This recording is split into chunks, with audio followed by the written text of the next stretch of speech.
కళ్ళల్లో మెరుపు మెరవాలి, కారు చీకట్లో దారి వెతకాలి, గాలి బాణల్లో గురుమై సాగాలి, తగిలే గాయాల్లో ధ్యేయం చూడాలి.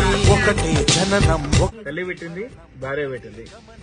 ఇంకా ప్రమోషన్స్ 25th నుంచి హైదరాబాద్ అదిరిపోద్ది. సినిమా వేరే లెవెల్లో వచ్చింది. తీసుకున్న ఎవరైనా సరే బాగుపడిపోతారు. ఎందుకంటే పెద్ద ప్రొడ్యూసర్కి ఎందుకు ఇవ్వలేదంటే వాళ్ళు డబ్బులు సంపాదించి ఇంకో హీరో మీద పెడతారు. కానీ సొంతంగా కష్టపడే వాళ్ళ చేతికి ఇస్తే, థియేటర్ వాళ్ళ చేతికి ఇస్తే వాళ్ళు డబ్బులు మిగిలితే నెక్స్ట్ నా మీదనే మళ్ళీ సినిమా మీద పెడతారు. కాబట్టి ఆలోచించే పెట్టినాను. School life cinema November 14th చెప్పకపోతే నా పేరు పులిందల మహేషే కాదు, రాయలసీమలో ఒక గుర్తింపు తీసుకురా.